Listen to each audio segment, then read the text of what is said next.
वर्तमान समय में प्रतियोगी परीक्षाओं में बढ़े हुए कंपटीशन को पार करने का केवल एक ही तरीका है, स्मार्ट स्टडी। और उस स्मार्ट स्टडी में आपको जिस मेथड का यूज करना है वो है स्ट्रैटेजिकल मेथड।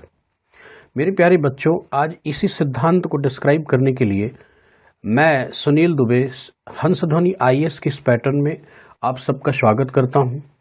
आपका नव वर्ष 2023 अत्यंत मंगलमय हो। बेसिकली आज की परीक्षा का मुख्य उद्देश्य, आज की क्लास का मुख्य उद्देश्य समीक्षा अधिकारी, सहायक समीक्षा अधिकारी 2023 के परिप्रेक्ष्य में कुछ महत्वपूर्ण बात करना है। चूंकि मैं इस दौर से गुजर चुका हूं, बहुत सारे बच्चों को एक अच्छा गाइडेंस दिया, सफल हुए, और इसकी तपिश में मैं खुद भी तपा, तो इसके सारे पैटर्न की खूबियों को मैं जानता हूं। तो प्यारे बच्चों, सफलता केवल एक निश्चित पैटर्न से चलने पर नहीं मिलती है। ध्यान से समझना है इस चीज को। सहायक समीक्षा की परीक्षा हो या कोई भी परीक्षा हो, सामान्यतः किसी क्वेश्चन की जो डिमांड है, मान लीजिए किसी एग्जाम की डिमांड हमें 100 क्वेश्चन की है, तो उस 100 क्वेश्चन में हम 60 क्वेश्चन तो थोड़ी सी तैयारी के बाद, यानी अगर हम स्मॉल प्रिपरेशन कर लें तब भी पहुंच जाएंगे। लेकिन जो हमारा सिलेक्शन का रेशियो है, उसकी डिमांड सपोज दैट 75 है, तो ये जो 15 क्वेश्चंस की जर्नी है ये बहुत तगड़ी होती है, और इसके लिए ही हमें स्मार्ट स्टडी की ज़रूरत है। और उस स्मार्ट स्टडी में सबसे ज़्यादा ज़रूरत है स्ट्रैटेजिकल स्टडी की, यानी वो कौन सी स्ट्रैटेजी है जिसे हम पालन करें और सफल हो जाएं। तो मेरे प्यारे बच्चों, आज मैं इसी महत्वपूर्ण बिंदु पर आपसे बात करूंगा। वीडियो को स्किप नहीं करेंगे, फॉरवर्ड नहीं करेंगे। अगर थोड़ा भी आपने जल्दीबाजी दिखाई तो जो मेरा उद्देश्य है समझाने का वो पूरा नहीं होगा। सहायक समीक्षा अधिकारी और समीक्षा अधिकारी, जिसको हम लोग ARO कहते हैं, और ये उत्तर प्रदेश के संदर्भ में है तो इसे हम यूपी ARO और ARO की परीक्षा कहेंगे। इसमें सफल होना बहुत आसान है और बहुत ही अच्छी सर्विस है। एक निश्चित स्ट्रेटजी आपको तैयार करना है, अगर वो कर लेते हैं तो 100% आप सफल होंगे, 100% आपकी सफलता होगी। तो आज मैं आपको अपने स्वानुभूतिक अनुभवों से आपको ये चीज़ें स्पष्ट करूंगा कि किन चीज़ों का पालन करना है, कैसे चलना है। तो बच्चों, सबसे पहले इसमें हमें जिस चीज़ पर पारंगत होना चाहिए उसकी डिमांड क्या है? सिलेबस के साथ साथ फॉर्मेट। तो सबसे पहले मैं आपके सामने फॉर्मेट की चर्चा करूंगा। फॉर्मेट को अच्छे से जानना है। मैंने बार बार कहा है कि स्किप नहीं करेंगे, क्योंकि नॉर्मली आप जिस सिलेबस की बात करते हैं वो तो आपको इंटरनेट में मिल जाएगा, आप इंटरनेट से डाउनलोड भी कर लेंगे, लेकिन उसमें रहस्य क्या है, किन जगहों पर फोकस करना है, वो वही व्यक्ति आपको स्पष्ट करेगा जो उस दौर से गुजरा है। तो इसके लिए आप मुझ पर विश्वास कर सकते हैं। इसीलिए मैं कहता हूं कि ये वीडियो लाने का मेरा उद्देश्य यही है, ताकि आप अच्छे से समझ सकें, इसकी स्ट्रैटेजी को समझ लें। अगर स्ट्रैटेजी को समझ लिया तो स्मार्ट वर्क आपने कर लिया, स्मार्ट वर्क कर लिया तो आप सफल हो गए।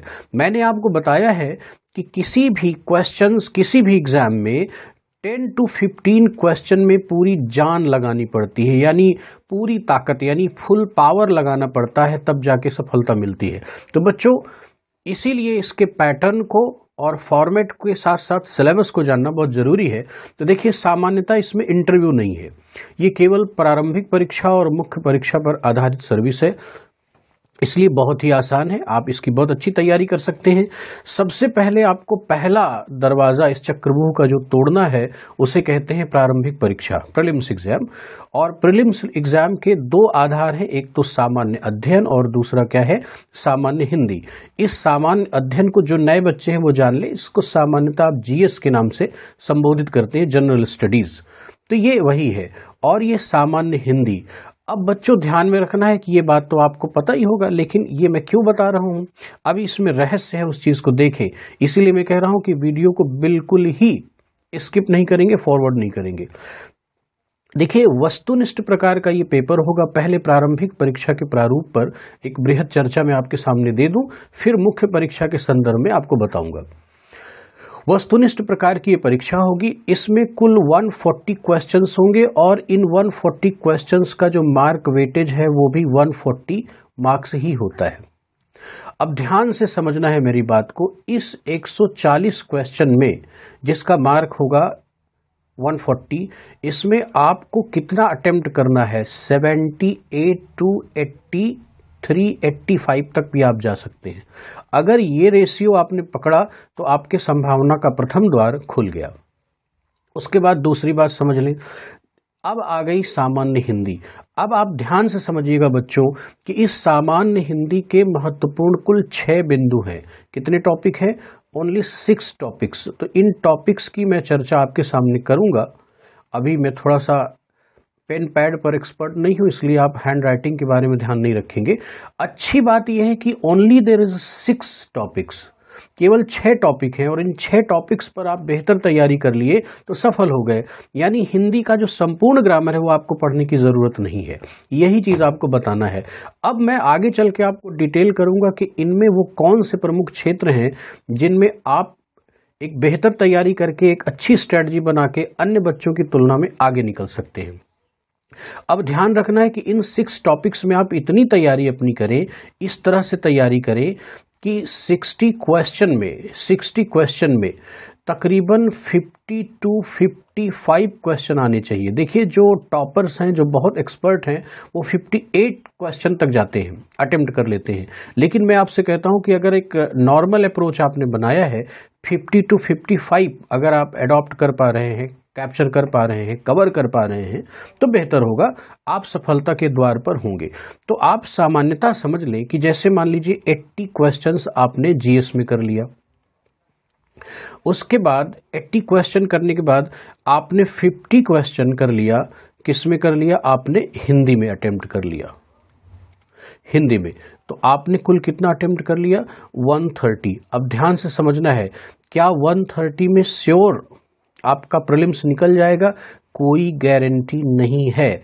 लेकिन अगर आप 130 से लेकर के 135 तक वैरी कर जाएं तो निश्चित रूप से आपकी सफलता श्योर हो जाती है। तो आपको ध्यान में रखना है कि 5 क्वेश्चंस और आपको इंक्रीज करने हैं। इसीलिए मैंने आपको यहाँ पर दिया था रेशियो कि आप 83 इधर फोकस करें और लगभग यहाँ पर 55 फोकस करें हिंदी में। अगर आपने इतना कर लिया तो बेशक आंख बंद करके मौज मनाइए, आपका प्रीलिम्स निकल जाएगा और मुख्य परीक्षा की आप तैयारी प्रारंभ कर दें। तो अब मैं अगली स्लाइड में चलता हूं और आपको दिखाता हूं कि प्रारंभिक परीक्षा में किन महत्वपूर्ण विषयों पर आपको फोकस करना है। देखिए एक बात तो सामान्यतः आप जानते हैं, सभी बच्चे जानते हैं कि किसी परीक्षा की तैयारी करनी है और जीएस अगर उसमें है तो हमें क्या पढ़ना है? सबसे पहले हमें पढ़ना है हिस्ट्री, इसके बाद हमें क्या पढ़ना है? Geography, history, geography, polity, economy, environment, और इस तरह से सारे सब्जेक्ट आप पढ़ते हैं, और करंट अफेयर, ये सारी चीज़ें आप जानते हैं। तो मैं इसकी बृहद चर्चा के लिए नहीं आया हूँ, आपको वो मार्ग दिखाने आया हूँ जिससे आप स्ट्रैटेजी बना पाएं आरओ की परीक्षा को क्रैक करने के लिए। तो समझे बच्चे, प्रारंभिक परीक्षा में जैसे कि मैंने आपको बताया कि जीएस और हिंदी, यानी एक सामान्य अध्ययन का पेपर होगा, एक हिंदी का होगा, और दोनों का स्वरूप क्या होगा? वस्तुनिष्ठ यानी ऑब्जेक्टिव टाइप का होगा। 140 मार्क्स का जीएस और 60 मार्क्स का हिंदी, ये मैंने आपको पूरा डिस्क्राइब किया। 200 क्वेश्चंस यहाँ पर आएंगे। अब देखिए जीएस की जब आप तैयारी करें तो मैंने आपको बताया कि ये सामान्यतः इन चीज़ों की तैयारी आपको कंप्लीटली करनी है। लेकिन अब मैं आपको जीएस में वो स्ट्रैटेजी बताऊंगा जिससे आप दूसरों की तुलना में 4 कदम आगे निकलें और आपका प्रीलिम्स निकल जाए। तो देखिए सबसे पहली चीज़ यूपी स्पेशल की तैयारी कीजिएगा।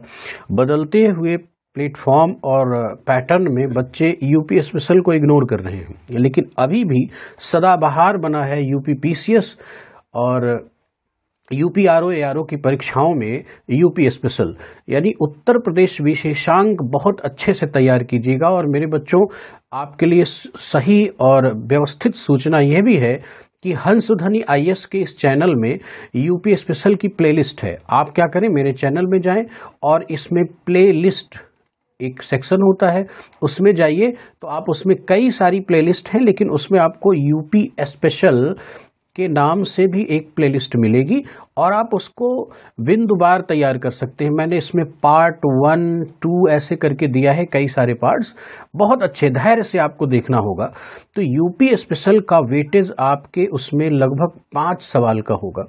दूसरा, आज के हर एक एग्जाम में साइंस का वेटेज बढ़ रहा है। देखिए, साइंस में एक शब्द होता है साइंस एंड टेक, यानी साइंस एंड टेक्नोलॉजी, वो यूपीएससी का ज़्यादा फेवरेट सब्जेक्ट है, टॉपिक है। तो टेक्नोलॉजी का मुद्दा कम, लेकिन जो बेसिक साइंस का स्ट्रक्चर है जिसमें कि बायो, इसको फर्स्ट पोजीशन पर रखिए, फिजिक्स और केमिस्ट्री। तो ये जो सामान्य अध्ययन के तहत हम फिजिक्स, केमिस्ट्री, बायो पढ़ते हैं, आजकल इनका हर एक एग्जाम में रेशियो बढ़ा है, ये तैयार कीजिएगा। अब ये वो स्ट्रेटजीज हैं जिससे आप अपने आप को पुशअप देंगे और गोल्ड मेडल तक पहुंचेंगे, यही खास चीज है। अब तीसरी बात समझ लें, इन्वायरमेंट और इकोलॉजी का वेटेज बहुत बड़ा है बच्चों, इस चीज को एकदम से इग्नोर मत कीजिएगा। तो आप देखें कि अगर मैं आपके सामने क्वेश्चंस का वेटेज दिखाता चलूं तो यूपी स्पेशल में लगभग 5 सवाल आपके आएंगे। साइंस से इस समय वेटेज तकरीबन 10 क्वेश्चंस का है, और इन्वायरमेंट इकोलॉजी की बात करूं तो औसतन 5 सवाल इससे आते हैं।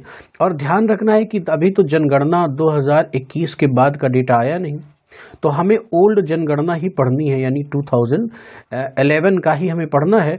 और जनगणना यानी जनसंख्या को बिल्कुल ही अवॉइड नहीं कीजिएगा। बहुत सारे बच्चे इसको अवॉइड करते हैं, लेकिन आप नहीं करेंगे। 100% मैं बता रहा हूं कि 3 से 5 सवाल इसमें आने हैं, तो मैं मिनिमम 3 सवाल रख लेता हूं जो जनसंख्या से आएंगे। और प्रीलिम्स में जीएस के संदर्भ में जो अन्य बात है वो है इंडियन ज्योग्राफी। इंडियन ज्योग्राफी को आपको बिल्कुल ही नहीं भूलना है। इंडियन ज्योग्राफी का बहुत बड़ा रोल होता है।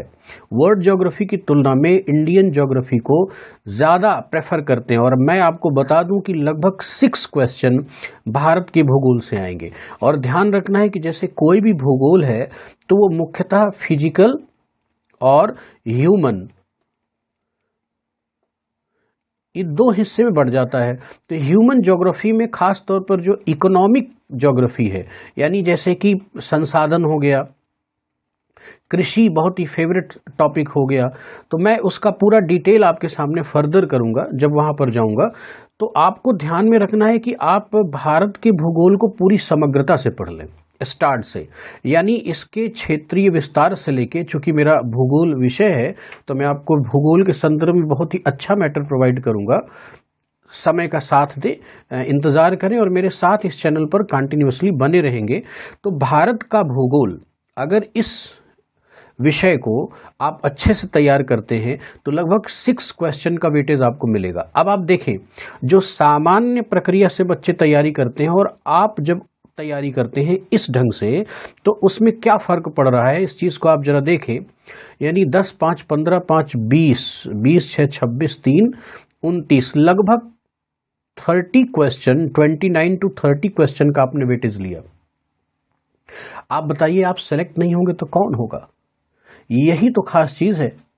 नॉर्मली अगर मैं यहां पर 130 की बात करूं कि 130 क्वेश्चन पर मेरिट जा रही है 130 पर, तो 130 में बच्चे 100 हिंदी को भी मिला के, यानी आउट ऑफ 200 में 130 अगर मेरिट गई, मिनिमम मैं मान लेता हूं, तो 100 क्वेश्चन, 110 क्वेश्चन तो बच्चे करते ही हैं। लेकिन लास्ट का जो ये 20 क्वेश्चन है, 15 क्वेश्चन है, ये जान निकालता है और इसे ही बच्चे तैयार नहीं कर पाते और इसे ही आपको करना है। और यही स्ट्रेटजी मैं आपके सामने लेके आया हूं। अब देखिए, ये चीज का अगर पालन करते हैं, क्या यूपी स्पेशल को फोकस करें, साइंस की तैयारी बेहतर करें, इन्वायरमेंट और इकोलॉजी, जनसंख्या और इंडियन ज्योग्राफी, तो आप बढ़त लेंगे। लेकिन इसका मतलब क्या हुआ कि ये चीजें जो आपके सामने हिस्ट्री, ज्योग्राफी, पॉलिटी, ये नहीं पढ़े, सब कुछ पढ़ना है, लेकिन इनमें खास पढ़ना है जो आपको वेटेज देंगी, जिससे आपकी सफलता 2 कदम आगे निकलेगी। अब देखें कि जो सबसे बड़ा रोल प्ले करने वाला है, बिग रोल वो क्या है? वो है हिंदी। क्योंकि मैंने जीएस में इसको इसलिए डिस्क्राइब नहीं किया, it is not part of GS, ये दूसरा पेपर है। जैसे यहां देखिए, हिंदी वस्तुनिष्ठ प्रकार का आएगा, ये सेकंड पेपर है। अब ये सेकंड पेपर की तैयारी बहुत अच्छे से करनी है। बहुत अच्छे से करनी है। और मैंने आपको डिस्क्राइब किया था कि तकरीबन ये मान के चलें कि आपको 50 से 55 सवाल करने हैं, और एज मच एज पॉसिबल जितना अच्छी बेहतर तैयारी कर लेंगे इसमें, यानी 50 से बेलो नहीं जाना चाहिए, नहीं तो आपका सिलेक्शन रुक जाएगा।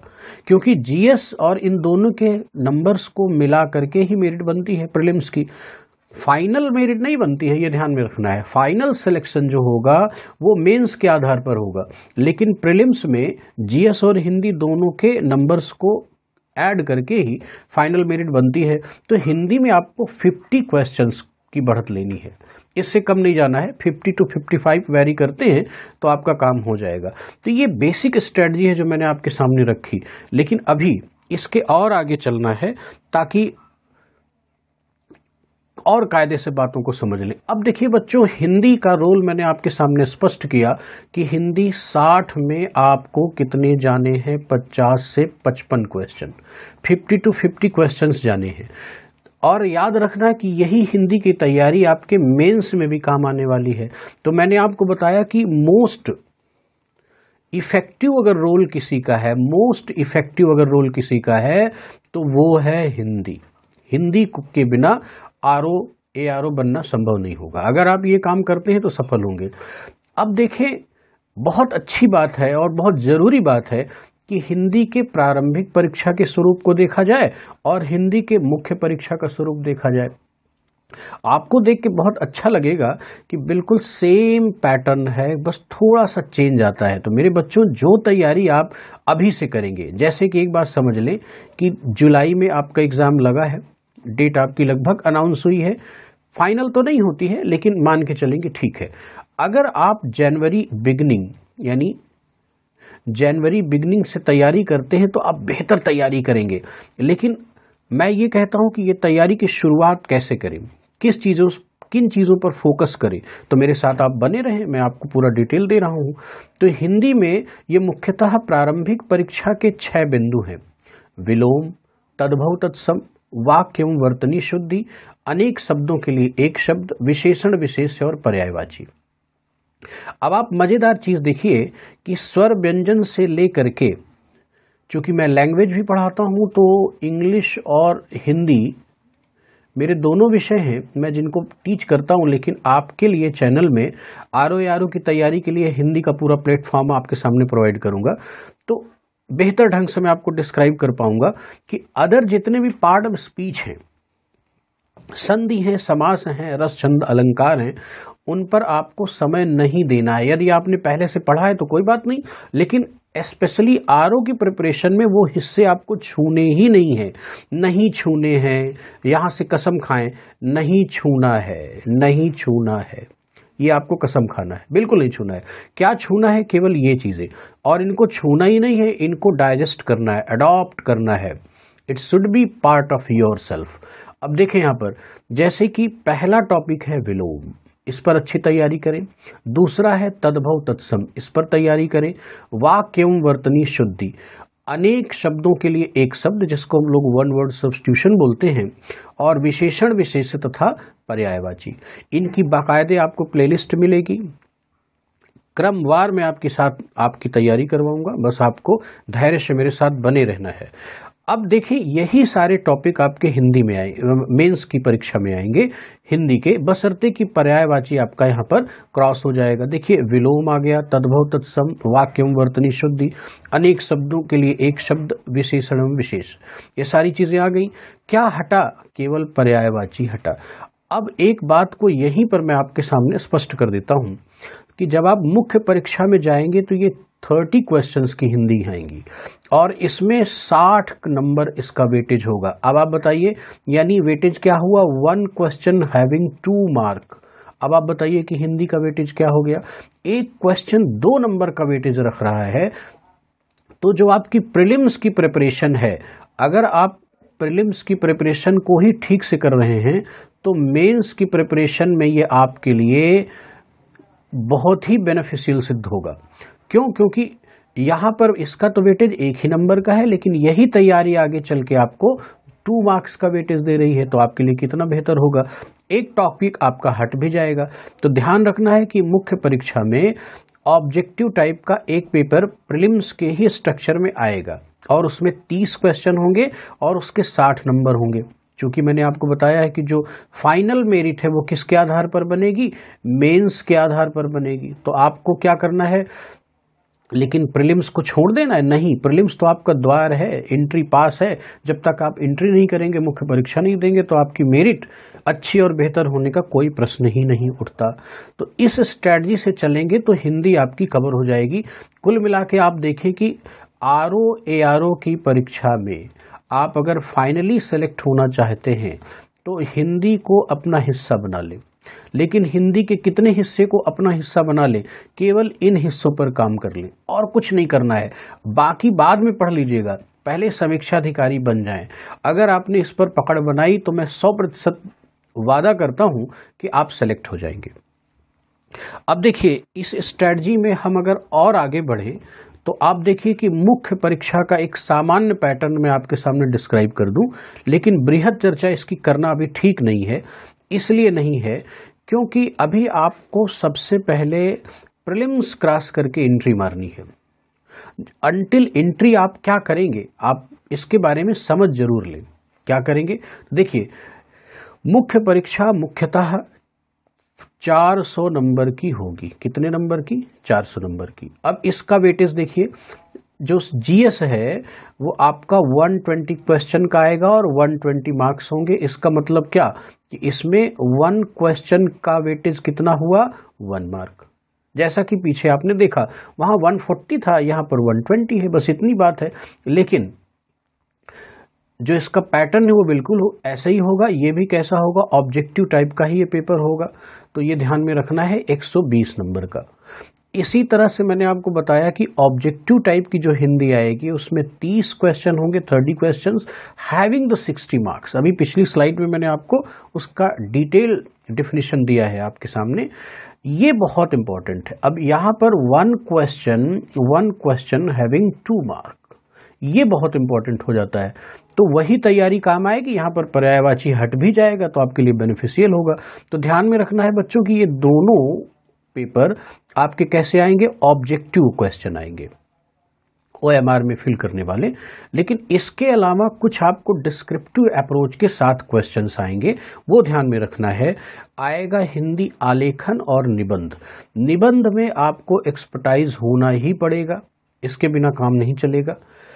और हिंदी आलेखन 100 मार्क्स का आएगा। अब इसके प्रारूप की मैं भी आपको विशद चर्चा कर देता हूं। हिंदी आलेखन में सबसे पहले आएगा आपका एक गद्यांश। गद्यांश के साथ साथ पत्र लेखन। इस गद्यांश का शीर्षक, सारांश और रेखांकित शब्दों की व्याख्या, ये 3 हिस्से का ये बना होता है। तो अभी मैं आपको फर्दर पूरा डिटेल करता हूं। और इसके साथ साथ गद्यांश के साथ पत्र आलेखन का एक बहुत बड़ा, यानी जिसको हम लोग लेटर राइटिंग बोलते हैं, पत्र आलेखन का एक बहुत बड़ा सेक्शन आएगा, बहुत इंपॉर्टेंट रोल प्ले करता है। अब मैं आपको बताऊंगा कि पत्र आलेखन में वो कौन सा हिस्सा है जो आपको पुशअप देगा, आपको पुश कर देगा और आप आगे निकल जाएंगे दूसरों की तुलना में। और निबंध का तो अविभाज्य रोल है, इंडिस्पेंसिबल रोल प्ले करता है निबंध। और निबंध की तैयारी के लिए आप सडन कोई प्रिपरेशन करेंगे और ये आशा रखें कि नहीं सफल हो जाएंगे तो असंभव है। आप धीरे धीरे, मैं आपको धीरे धीरे इसकी यात्रा करवाऊंगा। आप जब मेरे साथ बने रहेंगे तो निबंध के श्रृंखला में भी आपको ट्रेंड करूंगा कि कैसे विचार आने हैं, कैसे टॉपिक्स को चुनना है। और इसमें आपको पूरा डिटेल करूंगा कि किन किन बिंदुओं पर निबंध आते हैं। और मुख्य परीक्षा की भी स्ट्रैटेजी को समझ लेंगे तो आप सफल हो जाएंगे। अब देखिए, जैसे मैंने आपको बताया कि 2 तो आपके ऑब्जेक्टिव हो गए, एक यहाँ पर भी जीएस आना था और एक हिंदी आनी थी। तो ये 2 तो आपके, ये 120 मार्क्स का था और ये क्या था? 30 क्वेश्चन 60 नंबर का। ओवरऑल 400 नंबर में आपका मेंस होना है। तो ये तो आपको ऑब्जेक्टिव टाइप का आएगा। अब डिस्क्रिप्टिव में आपको मैंने बताया कि हिंदी आलेखन। तो हिंदी आलेखन में सबसे पहली चीज है वो क्या है? देखिए, गद्यांश। गद्यांश पर मैंने आपको बताया था, अभी वो चीज आप डिटेल में देख लें। शीर्षक, सारांश और रेखांकित अंशों की व्याख्या, ये 21 नंबर की होती है। और ये आप इंटरमीडिएट तक इस पर काम कर चुके होते हैं, तो इसलिए बहुत ज़्यादा प्रॉब्लम नहीं होती। थोड़ा सा लिंग्विस्टिक अप्रोच यानी भाषीय समृद्धता अगर आपकी ठीक है तो आप ये काम कर लेंगे। लेकिन दूसरा इंपॉर्टेंट चीज़ है, किसी एक लेटर दिया जाएगा, अर्थात किसी दिए गए पत्र का सारणी रूप, इसे बोलते हैं टैबुलेशन। क्या बोलते हैं? टैबुलेशन। और मेरे बच्चों यही है कि पंच जो आपको बढ़त देगा। सारणी रूप ये 15 नंबर का आता है, इसलिए इसको मैं डबल स्टार कर दूं तो बेहतर होगा। इस पर आपने एक अच्छी पकड़ बनाई तो अन्य की तुलना में जो 4-5 नंबर है उसका आपको पुशअप मिल जाएगा। और मुख्य परीक्षा में 5 नंबर बहुत बड़ी चीज़ है, 5 नंबर बहुत बड़ी चीज़ है। तो ये सारणी रूप पर आपको फुली फोकस करना है और ये बहुत आसान चीज़ है। फिर तीसरा नंबर है पत्र आलेखन का। इसमें लेटर राइटिंग होता है, ये जैसे कि शासकीय और अर्धशासकीय पत्र आएंगे, कार्यालय ज्ञाप आएगा, आदेश और परिपत्र आएगा, इनमें से कोई एक आएगा, विज्ञप्ति, टिप्पण, प्रतिवेदन और अनुस्मारक। जैसे प्रतिवेदन को हम लोग रिपोर्ट इंग्लिश में बोलते हैं। तो देखिए 3 सेक्शन आएंगे, इन दोनों में से कोई एक लेटर आएगा, इन दोनों में से कोई एक लेटर आएगा और इन दोनों में से कोई एक लेटर आएगा। इन चारों में से कोई एक दे सकता है जिसका आपको चुनाव करना है। तो ये लेटर राइटिंग में आपको एक्सपर्टाइजेशन मिलेगा। मैं आपको पूरा गाइड करूंगा कि किस तरह से लेटर राइटिंग का प्रारूप तैयार करें, इसके कंटेंट्स को कैसे डेवलप करें। आप सफल होंगे, इसमें कोई दो राय नहीं। अब आप देखें कि चौथा सेक्शन आता है प्रशासनिक यानी शब्दावलियों का, यानी एडमिनिस्ट्रेटिव वोकैब्स का, वोकैबुलरीज का। तो इसमें होता क्या है कि 5 शब्द अंग्रेजी के होंगे और 5 शब्द हिंदी। तो अंग्रेजी वालों को हिंदी में करना है, उसकी मीनिंग लिखनी है, और हिंदी वाले का अंग्रेजी में उसकी मीनिंग लिखनी है। और ये 10-10 नंबर के आएंगे, एक हिस्सा 10 का रहेगा, एक 10, तो टोटल 20 अंक का इसका वेटेज है। उसके बाद यहाँ पर मुहावरा और लोकोक्ति की कहानी है। अब आप देखिए, जैसे मुहावरा और लोकोक्ति आप ऑब्जेक्टिव में पढ़ते हैं, तो ऐसा नहीं है कि यहाँ भी ऑब्जेक्टिव आएगा। यहाँ पर 5 वाक्य आएंगे डिस्क्रिप्टिव। उसका मोड क्या होगा? डिस्क्रिप्टिव, यानी वाक्य प्रयोग के साथ उसको लिखना होता है, उसका डिटेल। तो आप कर लेंगे, बहुत आसान होता है। और 5 प्रश्न आते हैं आपके कंप्यूटर से। तो ये क्या कंप्यूटर वाला आपका ऑब्जेक्टिव रहेगा? नहीं, ये ऑब्जेक्टिव नहीं रहेगा। यह भी कैसा रहेगा? डिस्क्रिप्टिव रहेगा। नॉर्मल से सवाल होते हैं, इनकी तैयारी के लिए भी मैं आपको कंटेंट प्रोवाइड करूंगा, तो बहुत आसान होगा। और ये 10 नंबर का वेटेज होता है। तो देखिए, कई बार कंप्यूटर साइंस से जुड़े हुए बच्चे जब आरओ की तैयारी करते हैं, अगर अदर सेक्शन में उन्होंने बढ़त बना ली है तो ये सेक्शन उनके लिए फायदेमंद हो जाता है। लेकिन सामान्यतः जो बच्चे हिंदी भाषी क्षेत्र से हैं या उनका बैकग्राउंड कंप्यूटर के किसी भी डिग्री या तकनीक से नहीं रहा, तो थोड़ा सा उनको दिक्कत आती है। लेकिन कोई बात नहीं, यहाँ पर सब सैद्धांतिक सवाल होंगे, लिखने के लिए होंगे और बहुत अच्छे से आप लिख पाएंगे। तो इस तरह से अगर ये स्ट्रैटेजी आप पालन करते हैं तो ये कुल मिला के आपका 100 क्वेश्चन का ये आएगा। तो ये तो डिस्क्रिप्टिव मोड है, तो ये निश्चित करता है कि कलम चलाने वाले प्रोफेसर का पर कि वो आपको कितना नंबर देता है, लेकिन बेहतर कर पाएंगे। फिर आगे देखें, निबंध लेखन का एक सेक्शन है। निबंध लेखन का मैंने आपको बताया था कि इसका वेटेज कितना है? 120 मार्क्स का। तो निबंध पर बच्चों अचानक आप कुछ नहीं कर सकते। निबंध का समय के साथ अभ्यास करना पड़ेगा, टाइम टू टाइम इसका अभ्यास करें। और अभी से वीक में, मतलब वंस अ वीक, अगर एक सप्ताह में कम से कम एक निबंध जरूर लिखें। निबंध की तकनीक पर पारंगत होने के लिए कलम का चलना बहुत ज़रूरी है, और कलम का चलना अभ्यास पर निर्भर करता है। तो सप्ताह में अगर एक निबंध का अभ्यास करते हैं तो आप कर लेंगे। देखिए, निबंध के 3 सेक्शन होते हैं, इसके स्ट्रक्चर को समझ लें। और हर एक सेक्शन का 40-40 नंबर होता है, यानी 40 मार्क्स, 40 मार्क्स और 40 मार्क्स। और इनकी जो शब्दावली है जो आपको मैक्सिमम लिखना है वो 600 वर्ड्स की होती है। 600 वर्ड्स की होती है शब्द सीमा हर एक की। लेकिन हम लोग 800 तक, 600 से 800 के बीच में आपको जबरदस्त लिखना है। बहुत ही रोचक विषय है ये। तो पहला जो सेक्शन होता है उसमें साहित्य एवं संस्कृति का एक निबंध रहेगा, और एक टॉपिक रहेगा सामाजिक क्षेत्र से और एक टॉपिक रहेगा राजनीतिक क्षेत्र से। अब क्या तीनों करने? नहीं, तीनों में से कोई एक करना है, तीनों में से कोई एक। अब सवाल उठता है कि हम किसका चुनाव करें। यहाँ पर अनुभव काम आता है, और बच्चों मैं आपको अपने अनुभव से बता रहा हूँ कि इस जगह पर आपको साहित्य एवं संस्कृति वाले हिस्से को चुनना है।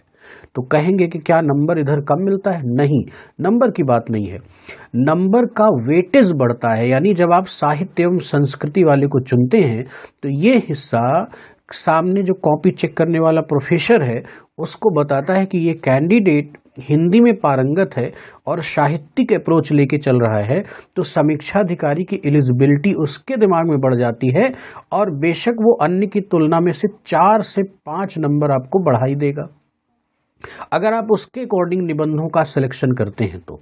और इतना बढ़ गया तो आप तो सिलेक्शन के करीब नहीं, आप मेरिट के करीब हो सकते हैं। दूसरा महत्वपूर्ण हिस्सा होता है विज्ञान एवं प्रौद्योगिकी का। इसमें पर्यावरण भी होगा, आर्थिक क्षेत्र से एक क्वेश्चन होगा और एग्रीकल्चर एवं ट्रेड का होगा। तो बच्चों ध्यान में रखना है कि आरओ और एआरओ ये लखनऊ के सचिवालय में बैठते हैं। कहाँ पर? लखनऊ के सचिवालय, लोक सेवा आयोग, इस जगह पर पोस्टिंग होती है। और लखनऊ किसकी राजधानी है? यूपी की। और यूपी का संबंध किससे है? अन्न से है। दुनिया का अन्न भंडार है। गंगेटिक जोन में एग्रीकल्चरल एक्टिविटीज की भरमार है, कई फसलों के उत्पादन में प्रथम है। इसकी चर्चा मैं यूपी स्पेशल में करूंगा, लेकिन आप समझ लें यूपी की चर्चा हो और कृषि को प्राथमिकता न दी जाए, क्या ऐसा संभव है? बिल्कुल संभव नहीं है। इसका मतलब कि दूसरे सेक्शन में आप कोशिश करें कि कृषि एवं व्यापार वाले सेक्शन से आए हुए प्रश्न को निबंध के रूप में लिखें। तो एक यहां से आपने सेलेक्ट किया और एक यहां से। यहां पर मैंने आपको बताया कि किसको प्रायोरिटी देनी है, तो मैं इसको स्टार कर दे रहा हूं, साहित्य एवं संस्कृति को। यहां पर किसको प्रायोरिटी देनी है? कृषि एवं व्यापार को। तीसरा जो सेक्शन होता है राष्ट्रीय एवं अंतर्राष्ट्रीय घटनाक्रम का, प्राकृतिक आपदा का। देखिए ये ज्योग्राफी का पार्ट है, जैसे भूस्खलन हो गया, ज्वालामुखी की समस्या हो गई, सूखा हो गया, बाढ़ हो गया, महामारी हो गई। तो खास तौर पर जैसे कोरोना के समय में ये क्वेश्चन 2020-21 में इसका डोमिनेंस रहा है, इस स्वभाव के सवालों का डोमिनेंस रहा। और राष्ट्रीय विकास की परियोजनाएं, इनमें अब इन तीनों में से कोई भी आप एक चुन सकते हैं, इसका कोई खास वेटेज नहीं होता, मतलब सभी लगभग ठीक है, आप इनको चुन सकते हैं जो आपका रेलेवेंस, करंट रेलेवेंस हो, जिसमें आप बेहतर पकड़ बना सकें, उसका चुनाव करें। लॉजिक की बात बच्चों जो है वो मैं आपको बताता हूं कि निबंध में सबसे पहले सेक्शन से ही आपका मेजरमेंट होता है। पहला सेक्शन कोई एग्जामिनर आया, उसने देखा 40 मार्क्स में लड़का 30 के अकॉर्डिंग है, तो मैं आपको बताता हूं कि दूसरे और तीसरे क्वेश्चन को केवल टच किया जाता है, सुपरफिशियल ऑब्जर्वेशन किया जाता है, और उसी आधार पर 28, 25, 30, अगर इसको 30 दिया है तो इसको 28 दिया तो इसको 25 ही देंगे। तो अगर देखा जाए तो 30, 20, 50, 60, 58, 58, 10, 68, 10, 78 और 78, 5, 83, यानी आप 83 पहुंच गए। और ये टॉपर्स के नंबर हैं। अगर आप 83 अटेम्प्ट कर लेते हैं out of 120, now you are going in the series of toppers, यानी टॉपर्स के क्रम में आप इंटर कर रहे हैं। इतना नंबर अर्जित कर लिया। तो ये ध्यान रखें कि 30 नंबर के लायक अगर आपने साहित्य और संस्कृति पर कमांड बनाई है, तो अदर जो आपके निबंध के विषय हैं, 2 क्वेश्चन और हैं, उनमें नेचुरल वेटेज आपको मिल जाएगा। तो this is what the strategy, यही है वो स्ट्रैटेजी जो मुझे बतानी थी। अगर आप इनका अनुपालन करते हैं तो प्रीलिम्स और मेंस, इन दोनों परीक्षाओं में आप बेहतर रिजल्ट करेंगे, और मेरा विश्वास है कि आप सिलेक्ट हो जाएंगे।